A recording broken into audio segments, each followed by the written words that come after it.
Okay, let's unpack this. We are diving into a subject that involves an amount of money so huge it almost feels, well, it feels fictional, It's staggering. but it is deeply dangerously real.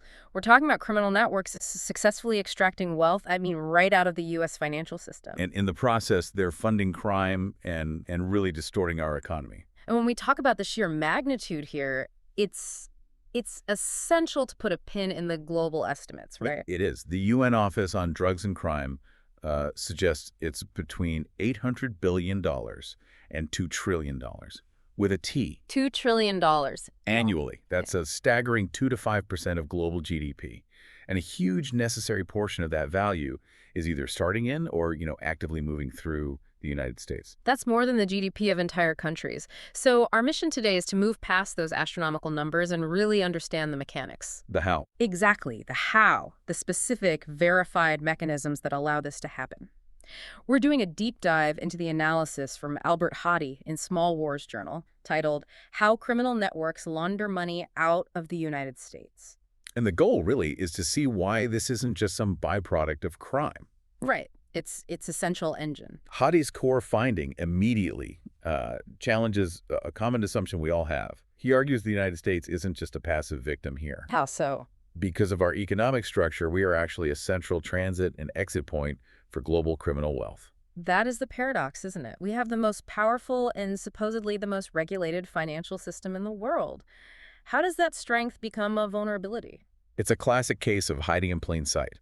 Our economy has these two qualities that make it uniquely attractive: deep capital markets and just exceptionally high transaction volumes. So a lot of noise. A ton of noise. Think of it like a giant roaring marketplace where billions of dollars move every minute.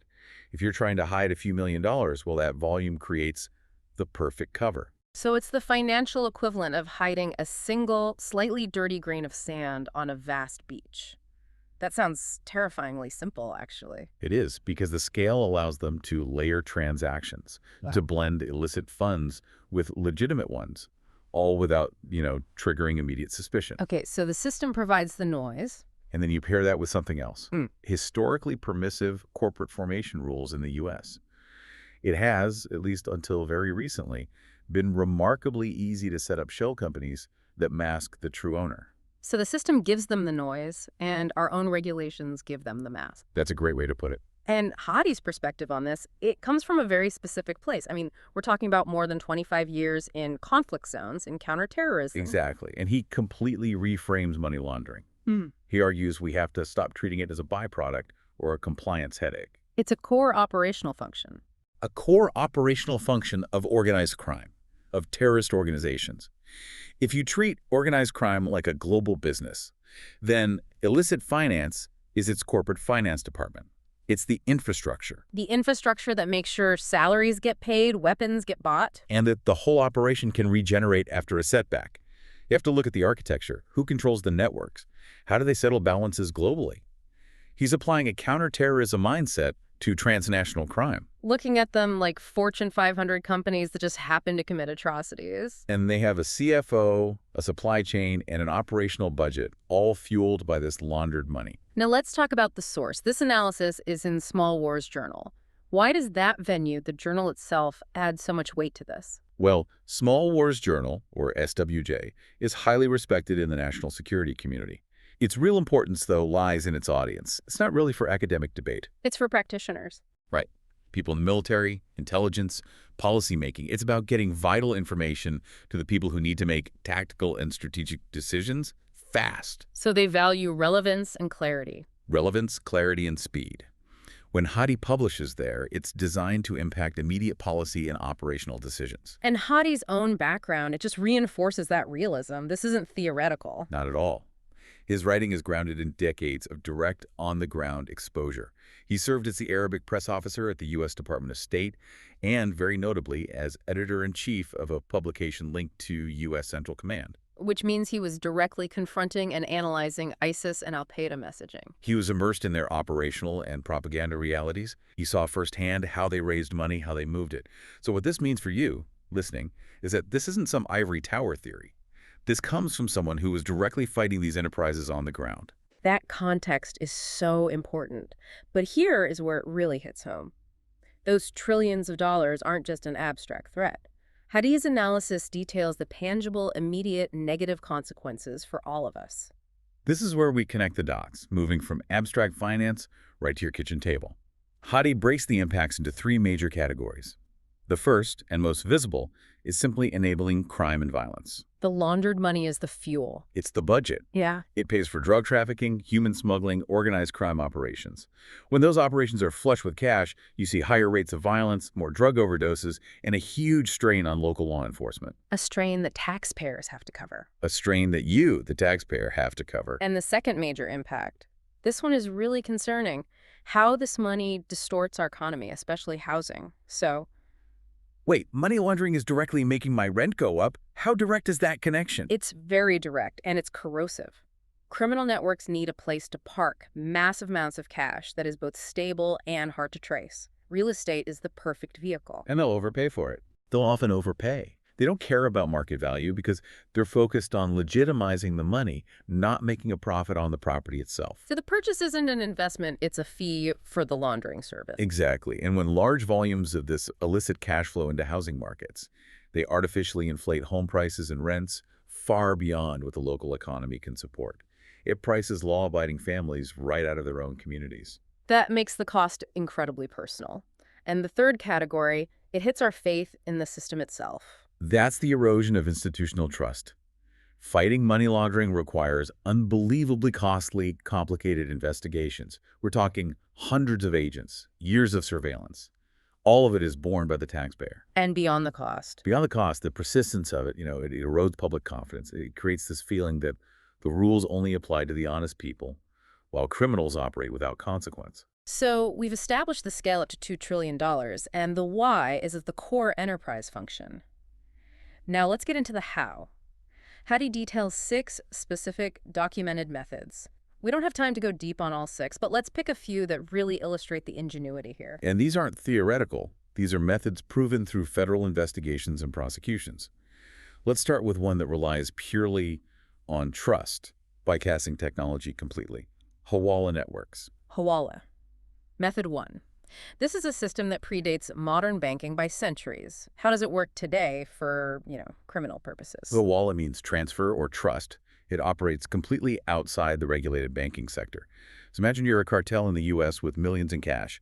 You go to a local hawaladar, a money broker, and give him the cash. Okay. That broker then contacts a counterpart in, say, Lebanon or Mexico, and instructs them to pay an equivalent amount in local currency to your recipient. And the balance between the brokers gets settled. That's the genius of it. The transfer is instantaneous, based on trust. The actual physical debt between the two hawaladars might be settled months later, often through trade or even bulk cash smuggling. So for the criminal, the money moved across borders instantly, opaquely. With no recorded bank transaction, it's perfect for terrorist financing because speed and secrecy are everything. That's the oldest tool. Let's jump to a modern one, the third method, shell companies. This seems to be the preferred technique for huge wealth extraction. Shell companies are essential to the laundering architecture we talked about. These are entities that are incorporated, they have legal standing, but they conduct no actual business. They exist purely as legal layers. Like financial Russian nesting dolls. Precisely. A criminal might set up a U.S. shell company, which is owned by an offshore shell company, which is owned by a trust, and on and on. And the money moves through fake loans or contracts? Fake loans, falsified service contracts.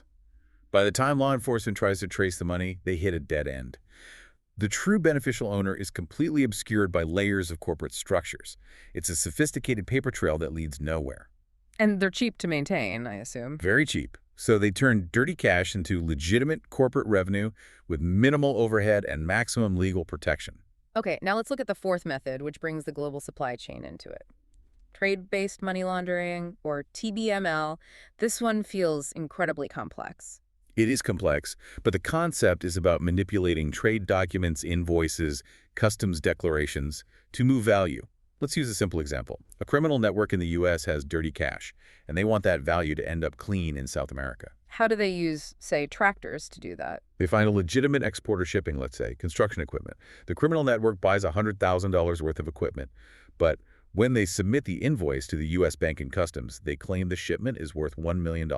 Wait, they inflate the price by 10 times. Yes, it's called over-invoicing. The bank sees the legitimate trade paperwork and wires the full $1 million to the exporter in South America. And the exporter is in on it. The exporter is in on it. They receive the wire, keep the actual $100,000 to the equipment, and then remit the extra $900,000 to the criminal network's account overseas. So a $900,000 transfer just happened, completely masked as payment for tractors. Exactly. The actual transfer is hidden in the discrepancy of the trade value. Hadi notes a key version of this is the black market peso exchange, which is heavily used by drug cartels. The massive volume of global trade just provides an almost infinite number of opportunities to hide this stuff. The remaining methods are charity abuse, bulk cash smuggling, and of course, cryptocurrency laundering. The entire list, from ancient Hawala to modern crypto, shows an incredible breadth of capability. And that capability is the key pivot point for Hadi's broader national security argument. The takeaway is that these methods aren't just isolated crimes, they're the tools used by dedicated financial service providers. That distinction, service providers versus criminals laundering their own cash, that changes the entire enforcement approach. It has to. These laundering networks aren't just moving their own illegal profits. They are the infrastructure that services the world's most dangerous clients. Organized crime, terrorist groups. And, critically, state actors involved in sanctions evasion and foreign influence operations. So if you dismantle one specific drug cartel, the service provider just opens their ledger and finds the next customer. Maybe a hostile state actor. The engine keeps running. That is the critical conclusion. Hadi argues that asset seizures and isolated prosecutions are necessary, but they're fundamentally insufficient if the underlying service infrastructure stays operational. If you leave the financial architecture intact, the enterprise just regenerates. It regenerates and finds new, equally dangerous clients. This feels incredibly relevant right now, with the lines between state actors, proxy forces, and transnational crime blurring constantly. It's the ultimate connective tissue. Illicit finance is the mechanism that allows these groups, which are often collaborating or acting as proxies for hostile states, to survive, to regenerate, and to adapt. So the analysis is a direct challenge to policymakers. It is. It's saying, stop viewing this solely as a compliance issue for banks, Right, and start treating regulatory reform and financial transparency as a necessary component of national security. This has been a fascinating and frankly a sobering deep dive. We've covered the colossal scale, the paradox of the U.S. economy as a hub, and the specific ways our systems are exploited, from trust-based Hawala to sophisticated TBML. And the main impact on you, the listener, is not abstract at all. Mm. This money directly increases crime, it pushes up housing costs in your community, and it weakens the very institutions you rely on. And we have to reiterate Hadi's core insight. Money laundering is not a side effect of criminal activity. It is the lifeblood and operational core of these global enterprises. And if we don't focus on dismantling that core, we will always be playing catch-up against a $2 trillion a year threat. Which brings us to our final provocative thought for you to take away from this. At a moment when financial systems are increasingly being weaponized by criminals, by terrorists, and by hostile state actors, understanding these laundering mechanisms isn't optional, not for policymakers, not for the public. The analysis makes it clear that fighting illicit finance is not just about catching bank fraud anymore. It's national defense. It is a direct and unavoidable component of national defense. And it challenges you to ask, are our current defenses really robust enough to protect the economic integrity of the nation?